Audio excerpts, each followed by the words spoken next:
Lending Club was paying me over 17% return, and I was loving life. I didn't have to worry about the stock market. I didn't have to worry about fear. I didn't have to worry about a recession. I didn't have to worry about anything. I was just worried about when Lending Club was going to give me my next interest payment. But then they took it all away. That's sad.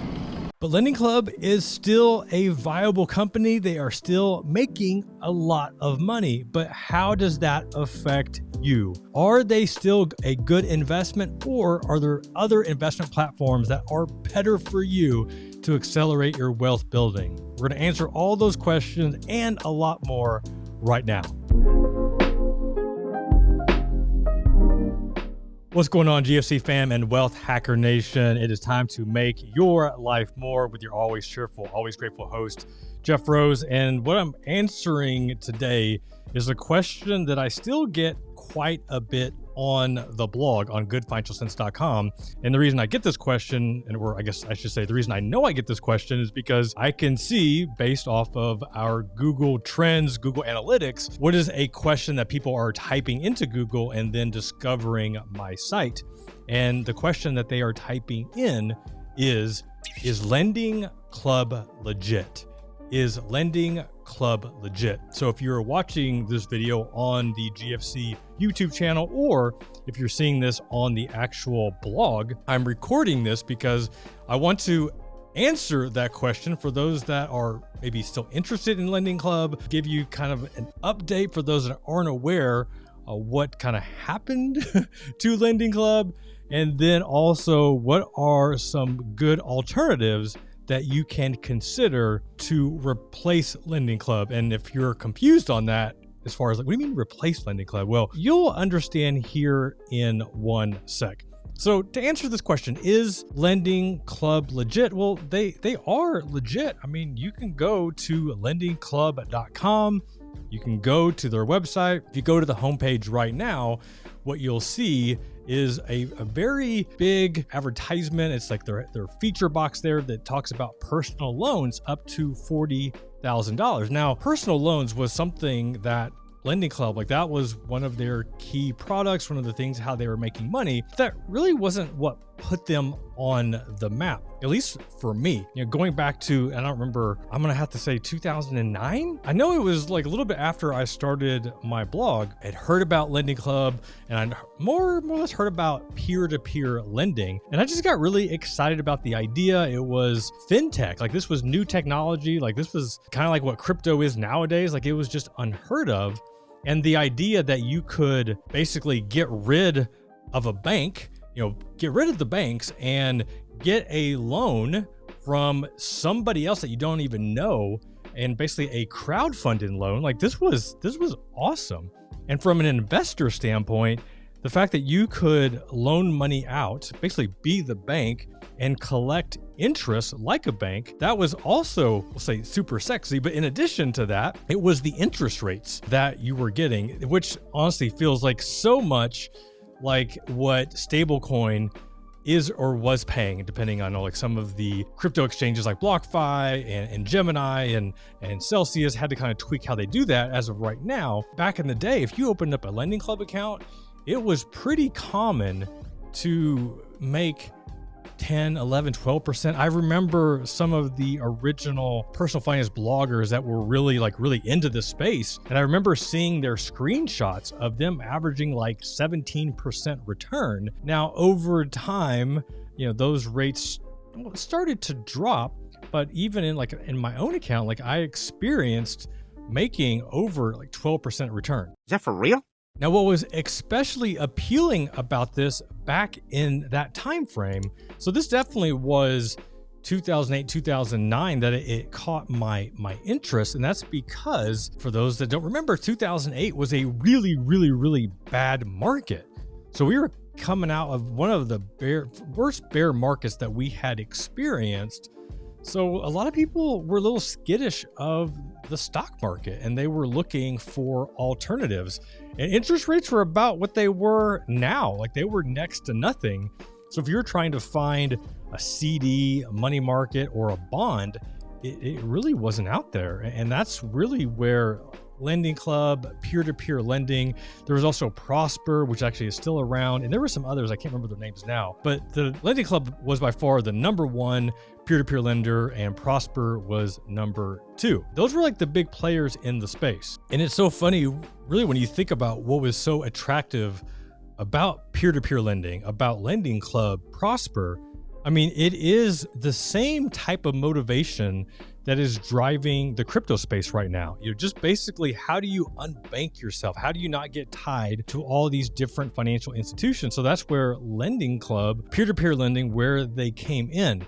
Now, over time, there was a few hiccups. I think there was some misreporting of some of their notes as far as like the risk in those, and that definitely was a hiccup. And I think just overall, what Lending Club realized was the spread that they hoped that would be extremely profitable wasn't working out the way that they had hoped. So then they started inviting in institutional investors. So if you had like the Fidelities and private investors where they were buying these big blocks of these different notes, and which was great for them, but what ended up being kind of a just a unfortunate byproduct of that was for the retail investor like myself and the other smaller investors, was all these big institutions were snatching up all of the really good paying notes, and what was left over was what we got to pick out. Basically, it was like the scraps, right? So those 17% returns, those 12% returns, those continued to drop. Made it. Now, for those that are actually watching this on the YouTube channel, this is actually, let me see if I can share my account. So this is my Lending Club account. This is like still like my account. And what you're seeing here, like, yes, so I still have an account. Like that's still there, right? So you're wondering, well, how is that the case then? Like, how do you still have an account if they are closed? Well, they're, like I said, they're still open. They just made a change like to their business structure. But you can see right now, like my net annualized return is 7.95%. Total account value as of right now is $7,693.15. Available cash is $1,993, which I'm actually getting ready to transfer that out. Outstanding principal is $56.99. What I wanted to show you was like 7.95% return, and that's including cash that I have in there right now. So how do I still have an account? How am I still earning interest? Well, what has happened is that they did away with their notes platform. So everything I still have in my account is still technically earning interest. All the interest that's getting paid in cash is going in there, sitting in cash, and that's not being reinvested. And the reason that happened is a few things. So as Lending Club was trying to figure out what are they going to do? What do they need to do to kind of like, I guess, just stay alive and pivot? Back in 2020, they purchased Radius Bank, or Radius Bank, which is basically a neobank. And for those that don't, every time I say neobank, I always think Matrix. Have to. I mean, how can you say Neo and not think of Keanu Reeves in The Matrix? The Matrix. Anyway, neobank basically is a bank that has no brick and mortar locations. It's all online. You can still have access to ATM machines if you need that type of stuff. They typically partner with bigger banks so that they can get just some of the lending and some of the other things that the bank would need to get approved by the states, because there's all the different regulations that they have to pass. But essentially that's what Radius Bank was. And it's interesting because it says combining the two companies is groundbreaking by becoming the only full spectrum fintech marketplace bank and the first public U.S. neobank Lending Club, which is true. Lending Club is a publicly traded company. You could buy stock in Lending Club. And did they say it here? Well, I guess they made the announcement, and then not too long after that, so this was the announcement about acquiring Radius Bank. This was back in February 2020. And then not too long after that is effective December 31st, 2020, Lending Club retired the notes platform. How sad, too sad. And I wish I would have found the email, but basically what ended up happening after that, they made this big announcement like, oh, we're doing away with this, but we bought Radius Bank and we're becoming this neobank. And pretty soon you have, since you're already a Lending Club customer, you're gonna have access to one of our special offerings. And I even tweeted about this a while back because it was really funny, because what it was, the very first offering was a high yield savings account. They called it something different, but I'm like, wait, this is your big announcement? Like, you did away with peer-to-peer lending, your notes platform, which at the time was like just groundbreaking. Like, this is definitely fintech and technology and advancement and getting rid of the bank. And you did away with that. And now your next chapter of evolution is releasing a high yield savings account. I got a good chuckle out of that, because I'm like, wait, that's not new. Like, high yield savings accounts have been around for quite some time. So that's not really anything that different. And I will say, at the time, I think they were offering close to 1%, which was more, was more than my bank was and is still paying. Yeah, actually it's almost like 100 times more. But nonetheless, it really wasn't super sexy, especially with like crypto coming out and all these other advances like blockchain. It didn't really resonate. I agree.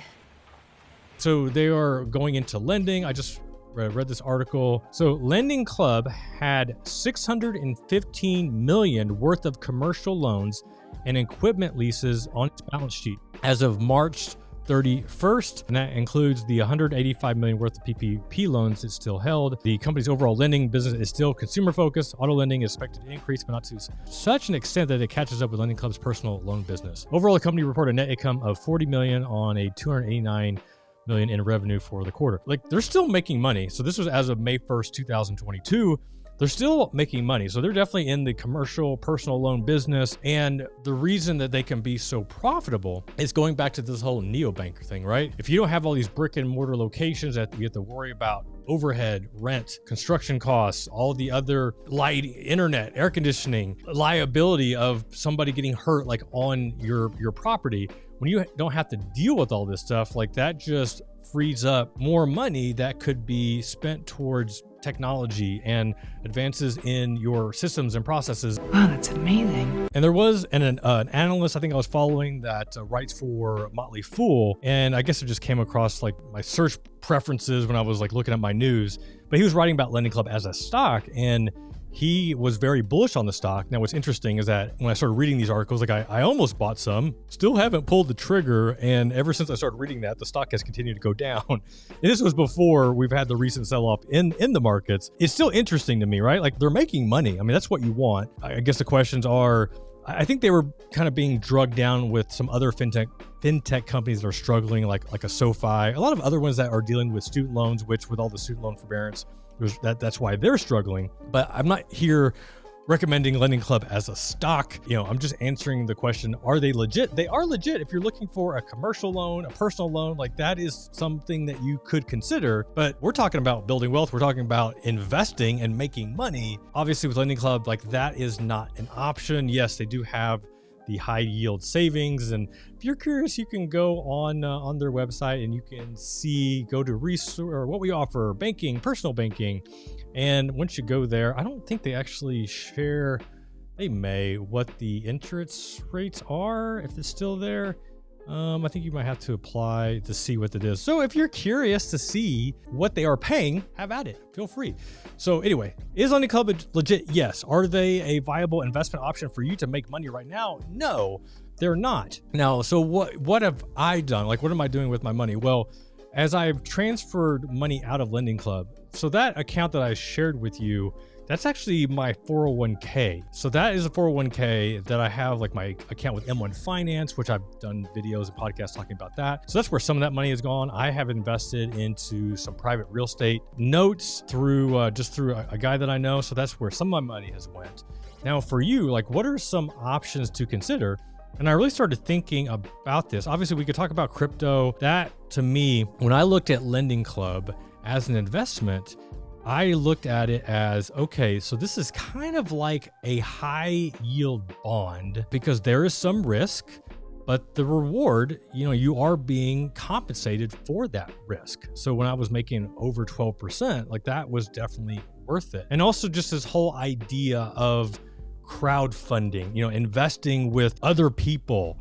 there's just something about that. It feels safer. It's kind of like buying a mutual fund. That way you're not, if you pick a bad stock and that stock goes down, that's not fun. You lose all your money. So when I started thinking about what are some things that are similar to that, what else would I would think? And also like the alternative investment space. I just love the term alternative because what I hear is, okay, how do I make money that doesn't include the stock market? And when you think about people that have built wealth, for the most part, it's through real estate, it's through their businesses. It may be through stock, but usually it's through stock that they acquired because they were part of a business before it went public. Yes, there is yes, I can buy stock, dividend stock over the long term and build wealth, but I'm talking about how do we, accelerate that wealth building. So when I start thinking about some different options that are all similar, with that, some of the ones that I came up with for me, the first one was Fundrise. Why Fundrise? Fundrise is real estate.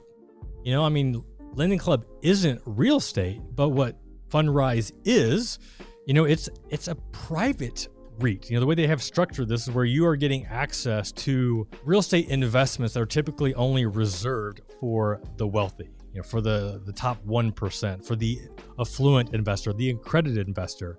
And with Fundrise, they allow you to get started with as little as $10. That's legit. If you actually click on the link in the description or in the blog post, you'll see that. Typically, they only market it where that you can get started with $500, but by clicking the link, you'll see where you get access to basically institutional real estate investments for as little as $10. That's pretty freaking awesome when you really think about it. The other part about Fundrise that I like, that is also similar to Lending Club, is the whole crowdfunding aspect. You're pooling your money with other investors to go out and acquire commercial property, townhouses, apartment complexes, residential homes. You're getting a little bit of everything, but you're not putting all your money into one property. You're doing that with other people, just like peer-to-peer lending, except this is crowdfunding. Now, Fundrise is not the only option. There's Realty Mogul, there's Roofstock, there's a few others that exist out there. Fundrise is the one that I have an account with, so I can speak from personal experience, but that is one. Now, another option that you could consider is YieldStreet. And at this point in time, I do not have an account with them yet. It's one that I've looked at. And the only reason I haven't gone this route yet is because I started this Grow Your Dough Challenge a couple years ago. And because of that, I opened up accounts at Robinhood and M1 Finance and Ally Invest and E-Trade and TD Ameritrade and a few Fundrise accounts, Betterment. So I have all these accounts at different places. And, getting those 1099s at the end of the year has become a really pain in the butt. And I have a good CPA, so it's just a matter of getting him them. But it's just like another account to track of. Now, I am considering it, but why I would even bring it up is when you look at what YieldStreet is, it really has that alternative investment type feel.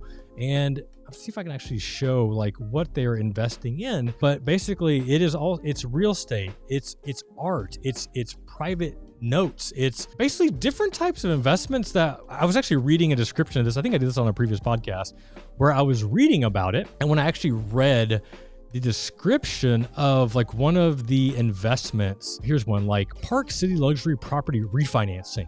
Okay, so $25,000 invested. It's real estate. Term is 12 months. And it's 47% of the portfolio. So just think of this, right? You're a little Joe Schmo, and you've got $10,000 to invest. Are you putting that into Park City Luxury Property Refinancing? No. Or are you putting it into Supply Chain Financing Limited Term 1, which is a commercial real estate? No. And why is that? Because one, that, I don't even know what that really means. I do, but if I was listening to this for the first time, I don't even know what that really means. And you want to understand what you're putting your money into. And it's all I got is $10,000. Am I really feel comfortable putting my $10,000 investment into something I don't understand? I hope not, although people do it all the time. So you're not going to do that. But if you're doing this in this sort of platform where you have somebody that has already pre-screened all of this for you, and it just makes it feel safer. And the other reason that you're not going to do this is because Park City Luxury Property Refinancing is not available to you. They don't want your $10,000. Sorry to be mean, just being truthful. They want people that have money. They want the accredited investor. They want the top 1%. you are not going to get access to that directly. That's why you would need a platform like YieldStreet to be that bridge to connect you with these investments that are typically reserved for the rich of the rich, the wealthy, the ultra wealthy. So that is another option to consider. And the last one, just for fun, once again, here's another one. I do not have an account with them. It's another one that I have. It's like on my considering list.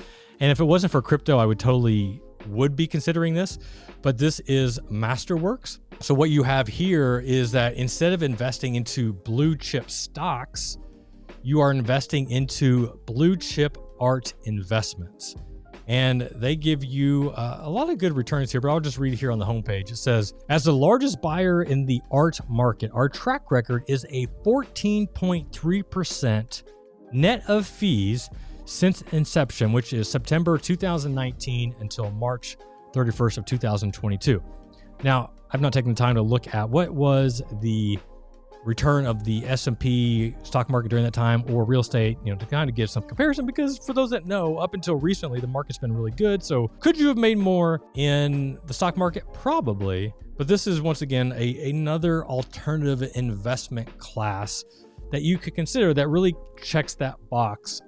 Similar to Lending Club, where we're not in the stock market, I would need to know more about this return, because when I'm looking at a YieldStreet, there is, when you have real estate, like there's interest payments, right? I'm gonna say dividends, but you're collecting interest, you're collecting these notes, whereas Masterworks is just this all appreciation. These are questions I would need to know before I actually started investing, because that's great that I made 14.3%, but how do I get that? How do I cash that out if I ever want to? How liquid is that? These are questions I have. I didn't not time to do the research. I just wanted to share some examples that I feel are comparable to what you were getting with Lending Club for those that are seeking that. And you could also, you could do your Betterments, your M1 finances. There's different ways. Obviously, crypto is another one to consider. I didn't mention that here just because if the stable coin was still paying what it was paying, I would definitely mention that, but there has been some shakeups in that right now, and still waiting to see what the SEC is going to say about that. I'm still earning on my crypto, all my stable coin, which I'm grateful for. So yeah, that's good. And if you can still get access to that, you can. I think Gemini currently still allows that in with US based accounts. I have to assume if BlockFi got rid of theirs or put it on hold for the time being, and Celsius has limited that to accredited investors, like Gemini will most likely follow suit. And for those who are listening to this that don't, I keep saying accredited investor, basically you have to make at least $250,000 a year and or have a net worth of over $1 million. Not only do you have to have that, you actually have to prove that you meet those criteria. So you can't just check a box and say, yep, I'm an accredited investor. You actually have to prove to them that you are, and that's usually like providing some tax returns, getting a letter from an attorney or a CPA. So, they take it very seriously. So to finally answer the question, is Lending Club legit? It is legit. It's just not going to be the place for you to invest your money right now. If you're looking for something similar, check out the different options that I mentioned: Fundrise, YieldStreet, Masterworks, and there are a few others out there. I'll have a link to all these in the blog post if you're watching this, or I'll have a link to that blog post in the description of the YouTube channel or on the notes inside the podcast.